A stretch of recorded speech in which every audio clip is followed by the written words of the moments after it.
Hello there. Here is episode number 3. I'm going to try to make it brief because I know I've gone way over time in the other 2 videos.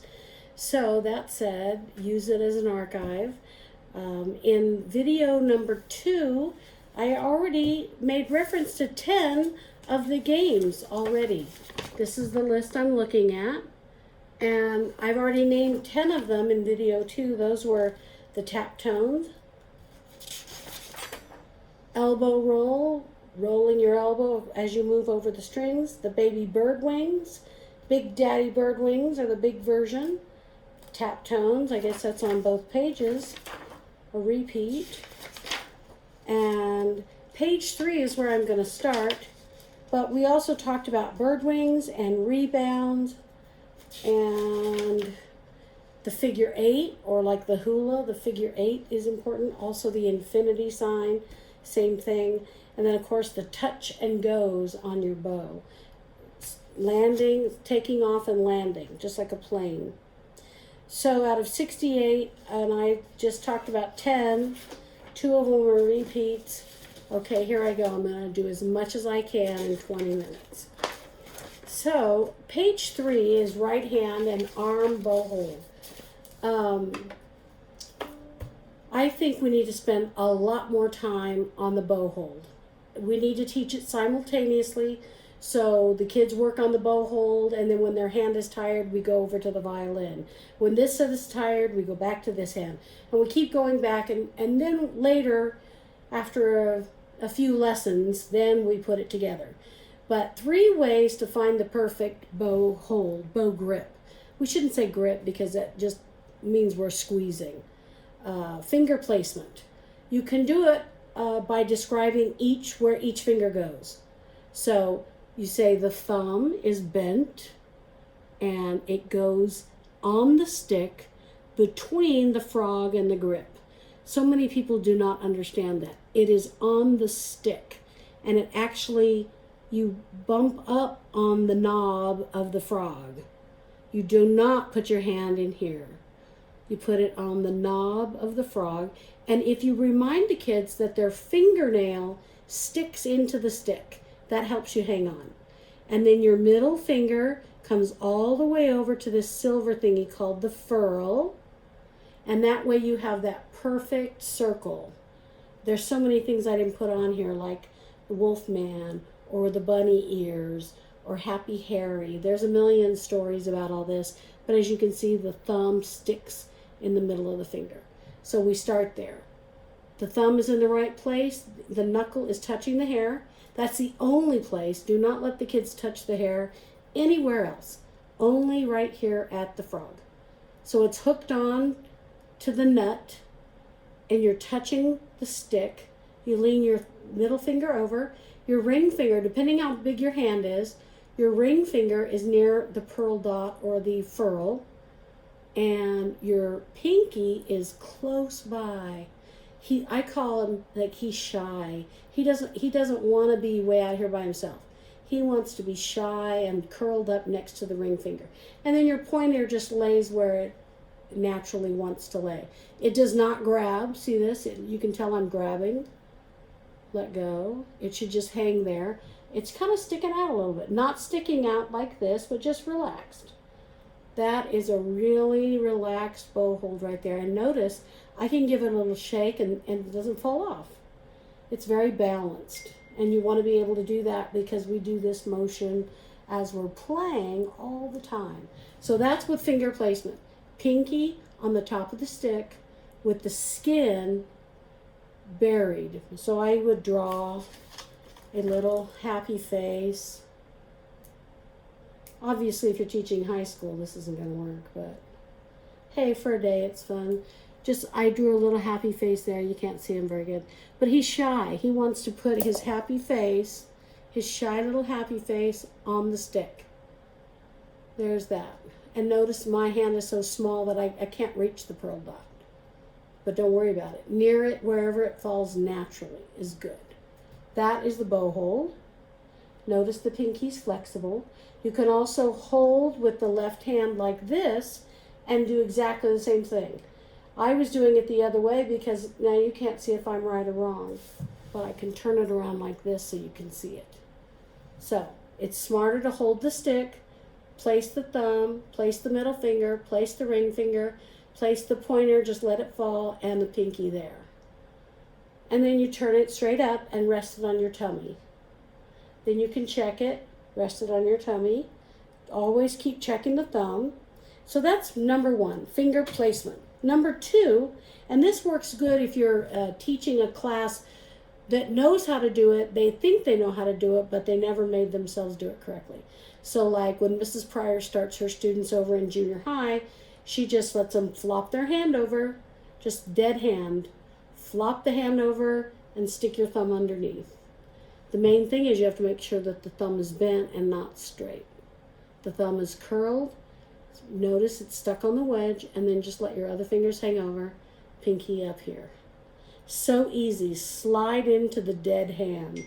So the dead hand, slide your bow in there, and there it is. That's number two. The giving position in the palm with a line drawn on the hand. Okay. The giving position, according to Kato Havas, is like if somebody was going to give you money and you reach out, notice my hand is not rigid. It's in a giving position. It's relaxed. Same thing with the left hand. A giving position. It's not rigid. It's not reversed. It's just natural. The giving position. Both hands. So when you do the giving position this way, I have never done this on video, so I'm learning right along with you. So the giving position, you can see the palm of my hand. I'm going to turn this way. And then you remember that the thumb touches here. So that's where you lay the thumb, right there, right in that spot that you know it's supposed to hit. Thumb there, middle finger there. And you'll notice there is it's a line, a diagonal line. My pen doesn't work so good, so I'm just going to be gross. And from here, across diagonally. See that? It's from the middle knuckle across to the end of the pinky. Middle knuckle across to the end of the pinky. And then all you do is, I hope it's dry, lay the bow in that pattern and just tuck your thumb under. One of these will work best. Everybody's different. That might be the best one. That to me doesn't feel like the normal one, but it does for a lot of people. So that works. Just flopping your fingers over and touching the pinky up here, that works. And then verifying thumb, middle, ring, pinky, and pointer. One of those will work. And then every kid has to decide what looks best for them. You help them decide that. And then they practice it over and over until it becomes automatic. Okay, I'm going to go really quickly. The spider crawl. We start by just lifting the fingers. We practice lifting the fingers. You don't have to hang on here, but you can. If you feel a little out of balance, you can put your hand under it. But you practice lifting each finger a little bit over and over. And then you teach the hand puppet. Sorry, got to get up again. The hand puppet. The hand puppet shows how the thumb has a lateral motion. That lateral motion is extremely important for the thumb to be flexible while the fingers are being flexible. So now if you hold your bow just right, rest on your tummy, check your thumb, check your fingers. Once you think you've got it right, start lifting your fingers and wiggling your thumb. And you get a spider crawl. And then you can have spider crawl races until they tap. And then when they've done it really well and they've had a good week of not just sliding, but actually wiggling all their fingers, picking their fingers up and sliding their thumb sideways. And when they get really good at it, then you say, okay, let's go back. And they find out, oh, wait a minute, that's harder. and my broken thumb is hindering me. I used to be able to go a lot faster, but the idea is that you crawl back up. Then you can have relay races. You can have them touch when they're first learning it, touch 30 seconds. You know, that each kid gets about 10 seconds. If you've got 10 kids in the class, that's 100 seconds. You average. But the going up, that's rough, and then you can have little prizes if you want. Okay, so that is the spider crawl, and lifts and slides. I think sliding is important too, so the kids remember that the bow can hold so lightly in their hand and yet feel free to slide and not grab. Okay, then we have, in the hand puppet I already showed you, head touches are really nice once they have a pretty good bow hold and they can hold it and correct it every time on their tummy. You can touch your head. Notice that's like you're playing at the extreme part of the frog, and then you touch your tummy. That's like in the middle of the bow, and then you swing out like you're gonna.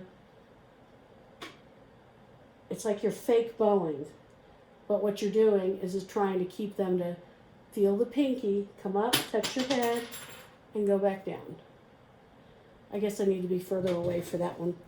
And that's a bit of air bow, head touches, the balancing act. There's a lot of ways to do the balancing act. I think I mean this one. And every violin is different, and every bow is different. And mine will barely do it because my scroll doesn't have a deep curve. But anyway, they can find the balance point of their bow by balancing it like that. Mine's not going to do it. I can do it like that. I can cheat and let the hair sit on the side. But basically, that's the balance point. And the whole reason to do that is that's where you want to set your bow for the most convenient start of a piece, unless you know you want to start at the tip or something. Birdie on a wire. I teach this so that kids quit dropping their stuff. They don't know how to get it out of the case and be efficient. So they're putting one thing down and then they're picking the other one up, and they're just so clumsy at the beginning because they don't know. So we need to teach them. After they open their case on the right side of their chair, they pick up their violin and they hold it by the neck. And they're comfortable. They can put it under their right elbow, or they can hold it like this. The birdie on a wire helps because if they do their bow hand like this, and you just put your pointer finger between the stick and the hair and let it fall. I call that birdie on a wire. And they flick it like this. They flick it up and then grab it. It takes a little practice, but then you put your pointer finger between the stick and the hair and let it fall. And the bow hair should be facing away from them so that they can flick it like a teeter-totter. Make sure they don't hit anything. Flick it and get your hand in position. Then rest it on your tummy and check and make sure that your thumb is bent. Everything is in the right place. That is called birdie on a wire. And I hate to say shoot the gun because, you know, gosh, nowadays. So that should say shoot the water pistol. I'll edit it next time I type something. Shoot the water pistol. So when you flick it like this, it comes up and you grab it. And there's a water pistol. See that? The water pistol is so that you can pizzicato. Pizzicato, you put the thumb. This is awkward. I'm going to have to redo this someday. But for now, you're getting the raw version. You put your thumb on the corner of the fingerboard and you reach out. You don't touch in the rosin zone like most kids go like here. You can't do that. So you have to... A little trick, if you're doing lots of pizzicato, you can get a little rosin dust on your finger and you won't miss so badly because you got a little bit of grip. So notice I did here I'll do it this way, facing this way. So birdie on a wire, shoot the water pistol, get ready for pits. Or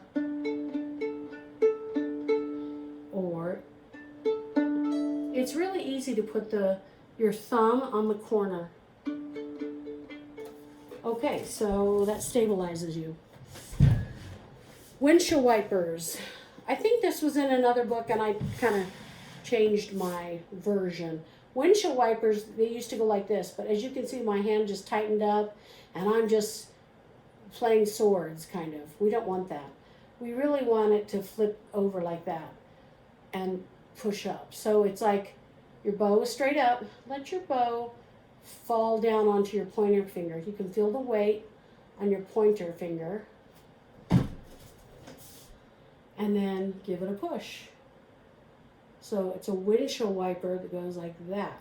But you're letting it drop and picking it up. Let it drop and pick it up. And you'll feel the weight on your pointer finger, which is a good thing. Okay, real quick. Pinky push-ups. A lot of people do these. I believe they're in most of the books. So pinky push-ups is when, whether you're doing it on your shoulder, you can let the bow rest on your shoulder, and you've got your bow hold perfectly, and you tap your pinky and do a pinky push-up and then drop it. Pinky push-up and drop it. And what you're doing is strengthening your pinky so that you get used to this, and notice, correct the hand position every time it bounces out.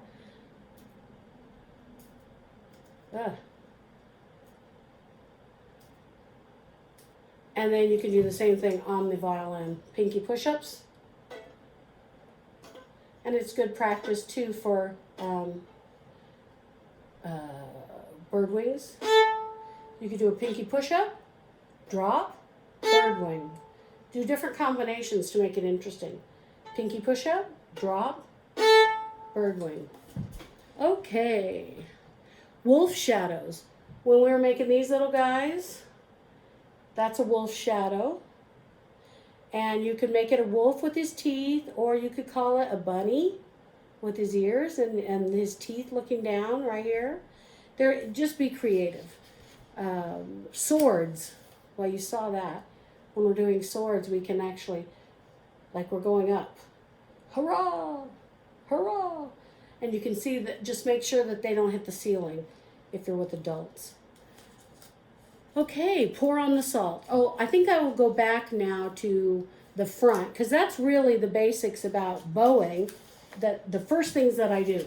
Remember I said I teach the instrument and the bow both simultaneously but separately. So half the lesson on one, half the lesson on the other. So at the very beginning page where it says stance, balance, and movement. The first day when the kids get their instruments, no matter whether they're adult or not, I think it's really useful. And I don't know if I'm far enough away. But when you say Statue of Liberty, it should go straight up like that so that you've got your arm extended, and then let it come in this way. So Statue of Liberty, and I do it a little bit like this. I teach them, not enough room here. Birdie on a wire, Statue of Liberty, button in the neck, water pistol, put the bow on the string. And if you just have them do bird wings to begin with, they don't go.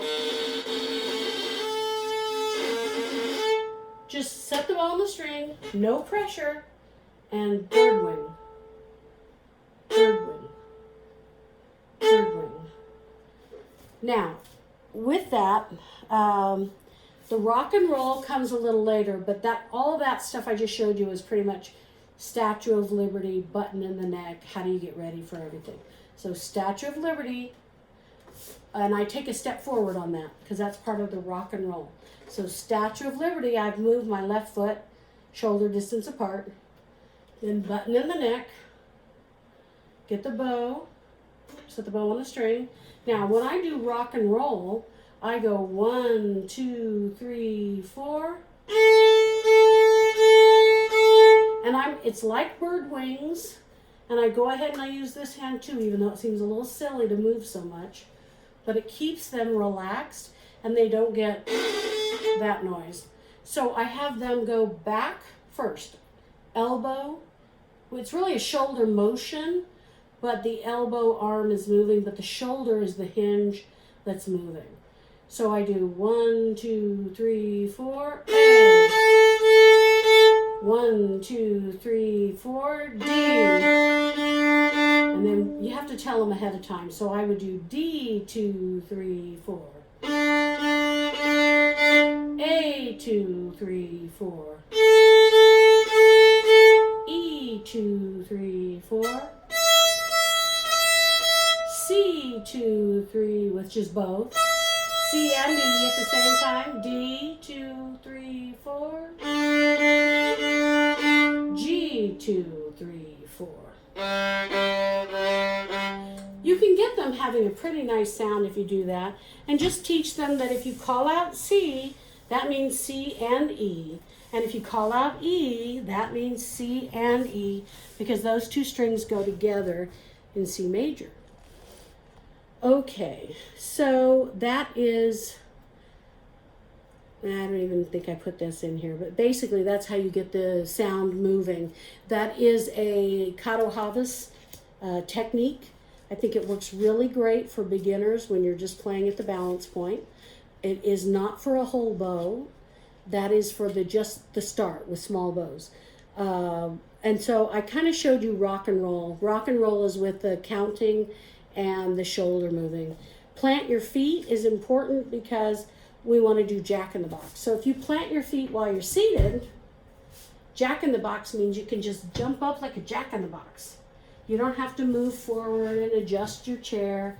You just jack in the box, stand straight up. And so that's something that kids have to learn. You have to teach it. And then, of course, straightening the spine, making sure the instrument comes to them instead of this notorious problem. If you know that the instrument has to come to them, even if you're seated, Statue of Liberty, button in the neck, the instrument comes to them. And if they're doing this, that's horrible, and they're going to have a horrible spine problem and back aches, and they will probably quit because it's uncomfortable.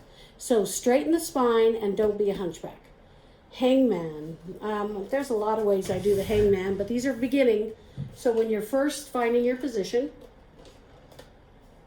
just let it hang. If it can't hang there, if you can't go, look, Ma, no hands. That's what you have to be able to do for a minute. Now, I do explain that you don't play this way all the time because then your jaw's going to be tight. You need to be free. The only time that you need to hold on with your head is when you're shifting forward or back. Actually, just back. Because when you're shifting forward, you're pushing against your neck. It's when you're shifting back that you can't hang on. So you don't squeeze at all when you're shifting forward. But when you're moving down, you got to give it a little bit of hang on. Just a little bit. That's hangman. So you want to make sure, look, Ma, no hands. I guess that's what I should have called it instead of hangman. Case walk. If you have your case and you have the kids lifted above their heads and they get more comfortable with it, they can do like case push-ups, then they're actually building up shoulder strength. They're opening up their shoulders so they're not cramped, and it lets them realize that they have to hang on to their case.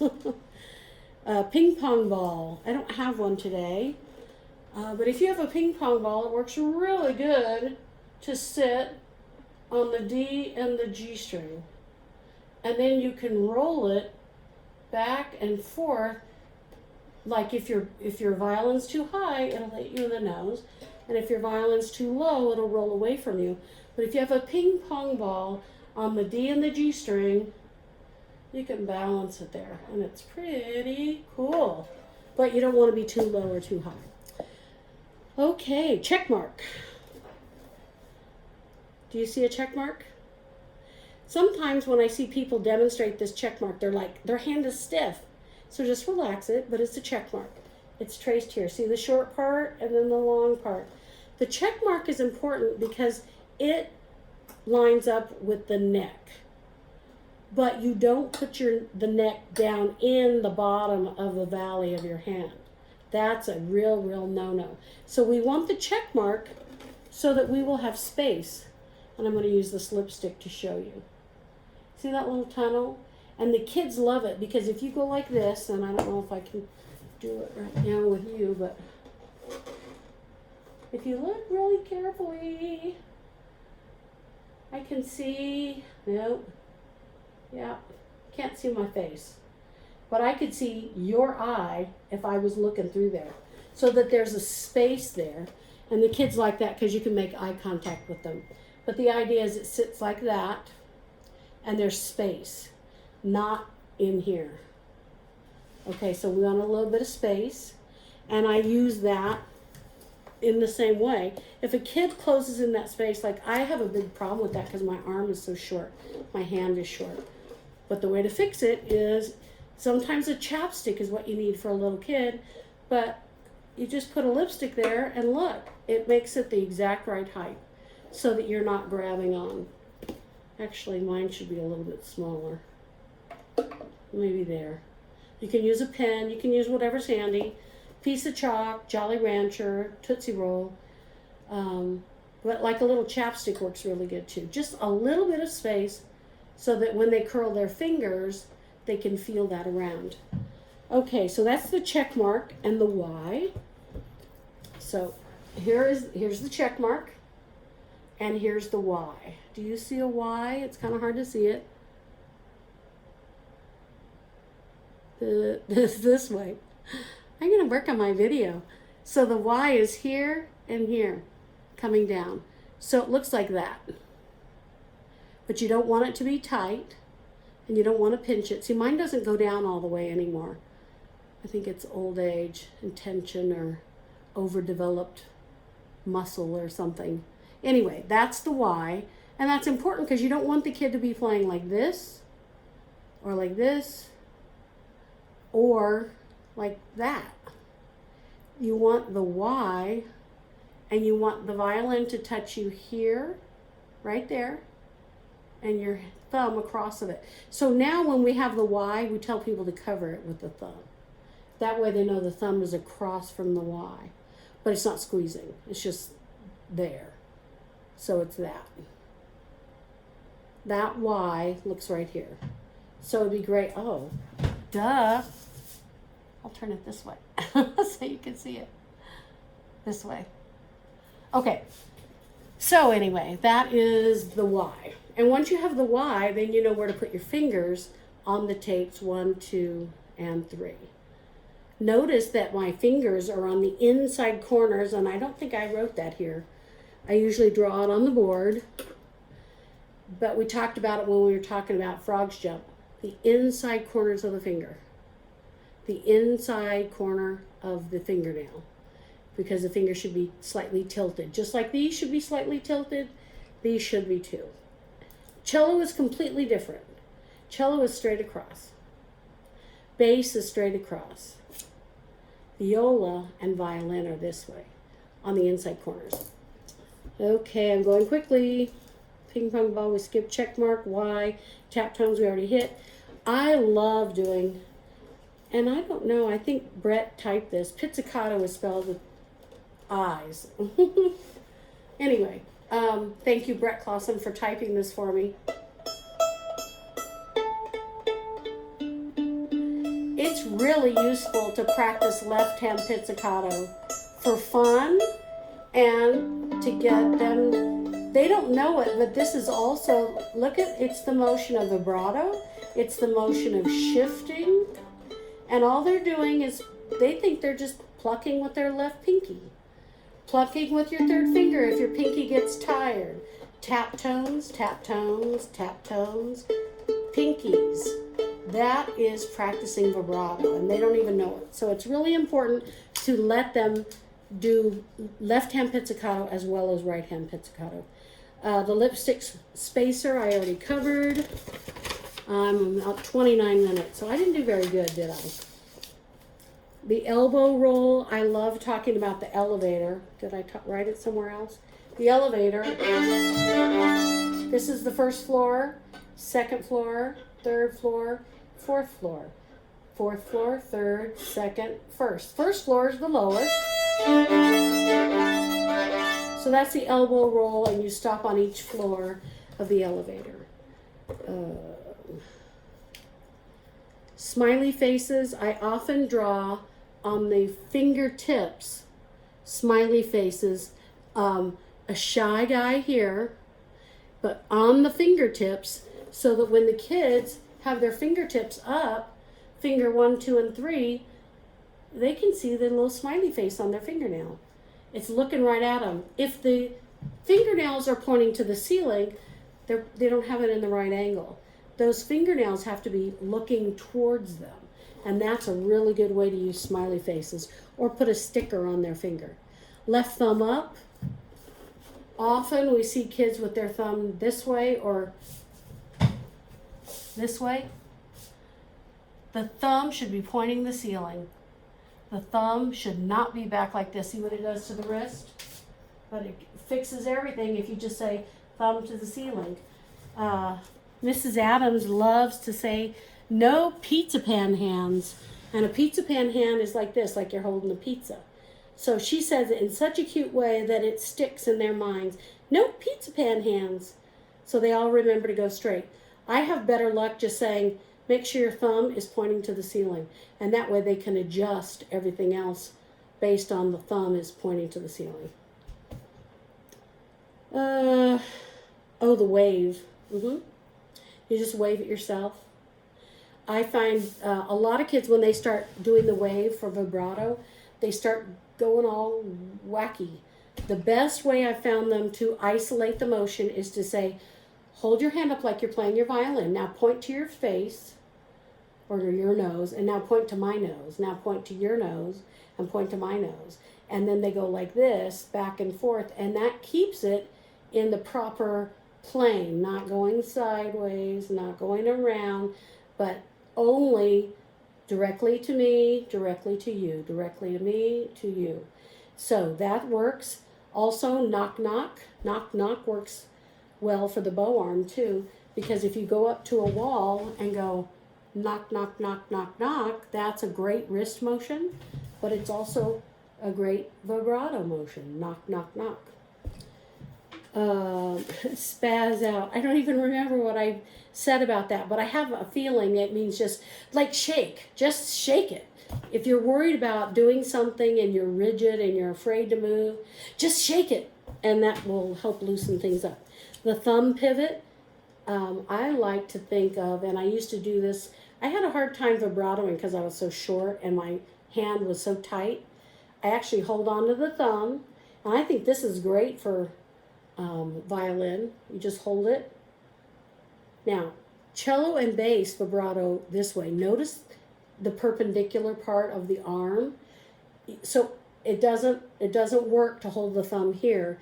It may work to stick it to the back of the neck, and this is a cello bass vibrato, but it doesn't have to be fast, and it has to be more of a rotation of the arm. You see that? But this helped me a lot to get it loose. This way. And the initial wave is just waving back and forth and measuring it. So if you get a metronome and you go 1, 2, 3, 4, 1, 1, 2, 3, 4, 1, 1, 2, 3, 4, 1, then you want to go 1, 2, 3, 4, 1, 1, 2, 3, 4, 1. 1, 2, 3, 4, 5, 6. 1, 2, 3, 4, 5, 6. You do different speeds until you're comfortable doing all different speeds, but there's a short range that's good. You don't want it super fast, you don't want it super slow. The larger the instrument, the slower the vibrato. But we should never have it be nervous. I believe in the Harvard Dictionary of Music, it says something like 6 cycles in a second. About like that. Metronome timing, we talked about that. Wind up. The shifting, the wind up. It's like you don't just go boom and you're there. A pitcher winds up and throws the ball. They wind up for it. For us, we kind of, it's almost like you dip a little bit and slide back so that you're setting up that motion of where you're going. I'm going very quickly through all of these, but I'm happy to explain them further, but you can make up your own games. These are just things that I have learned over time or learned from other people.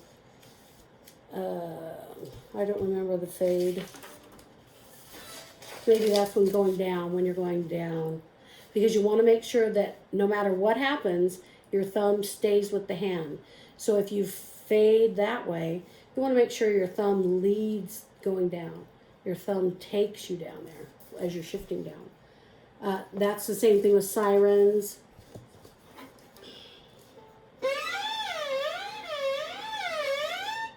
That's good for shifting. It's good for vibrato.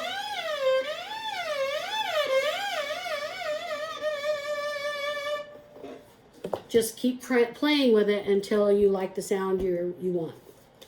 Okay, let me skip over now a page. Right arm position and movement.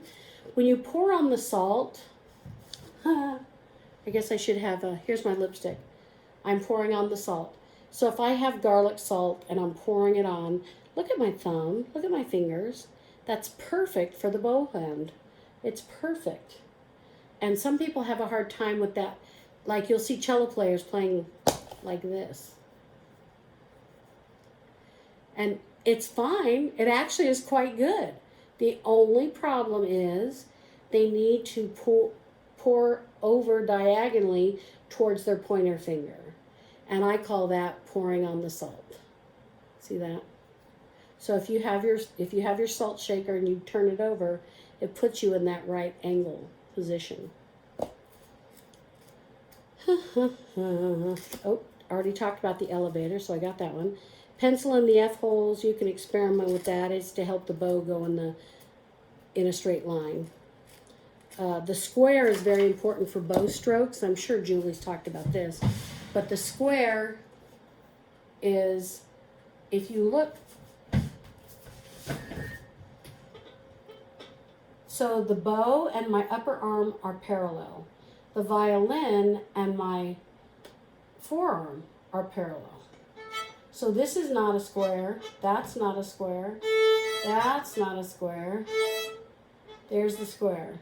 And that generally is the middle of your bow. That's where, if you have tiny little strokes in the middle of your bow, that's where you want to be. And if somebody's really tall, their bow will be way out here. But see, I'm short, so mine's in here. But everybody's different, but you should be able to see that square. And that tells you right where everything should center. Hand puppets I already showed you.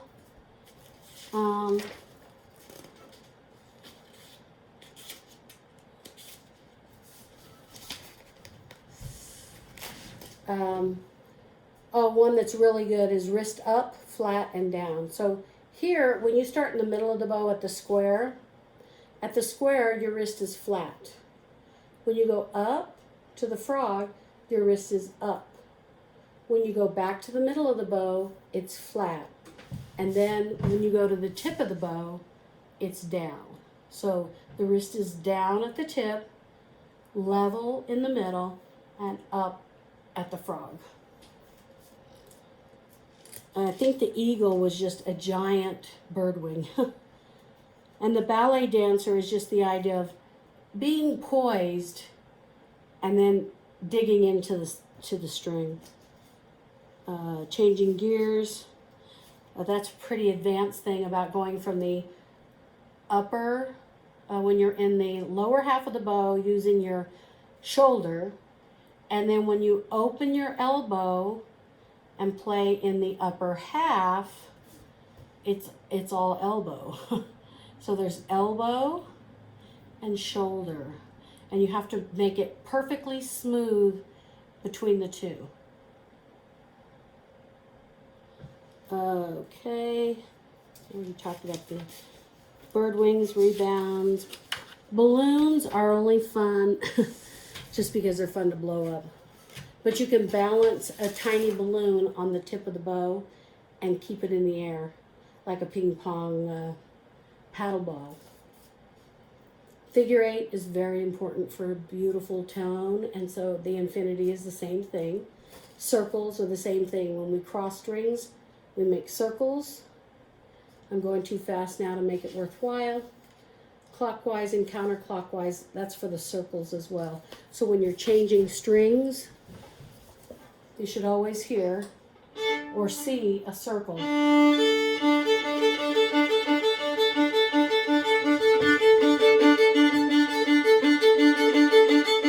Or go the other way.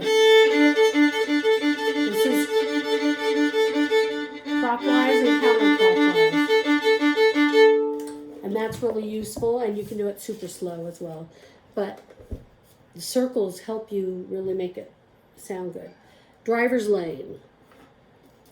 If you are driving in the safe zone, middle of the road, right here, that's good. If you're in the grandpa lane and you're going way too slow, you're probably way out over here and you got too much rosin dust here. You want it in the middle, and then maybe in the teenager lane, you want to be really loud and aggressive. There's a time and a place for all of those lanes, and you need to know how to go between them. And so, sorry.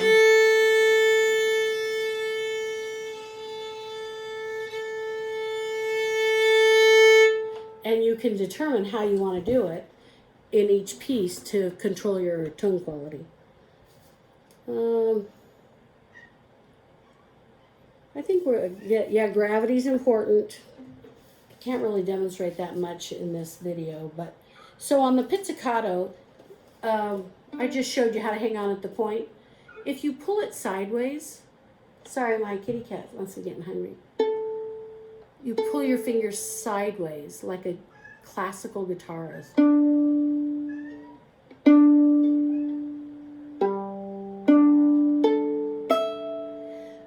The other thing is the strum.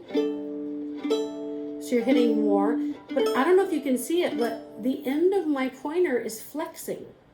That's how guitarists do it. Their end of the pointer is like a pluck drum and it's flexing. So you're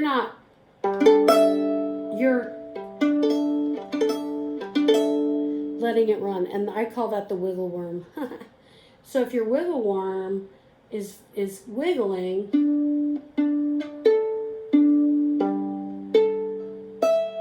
you're not going to get.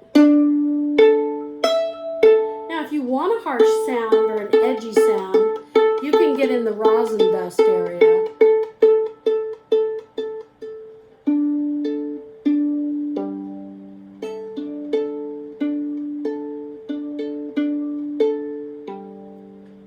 You want a creative, beautiful tone quality.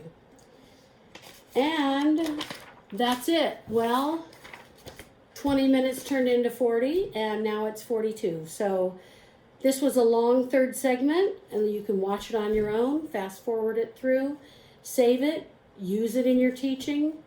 Give me a call whenever you like if you have questions, and I'd be happy to help you out. I'm always going to assist people in the music education world, particularly strings, but all music educators.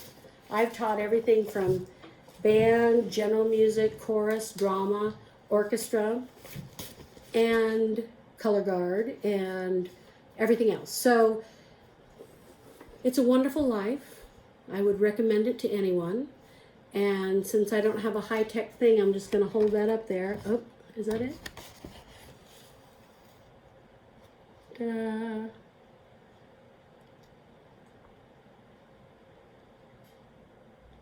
And my email, gypsyvln@gmail.com. So this concludes our long 3 segments. It's been a pleasure. I'm happy to do it. And if I need to redo anything, let me know. But right now, I know you're at a time crunch at the end of your semester. So good luck to all of you and best of luck. Thank you.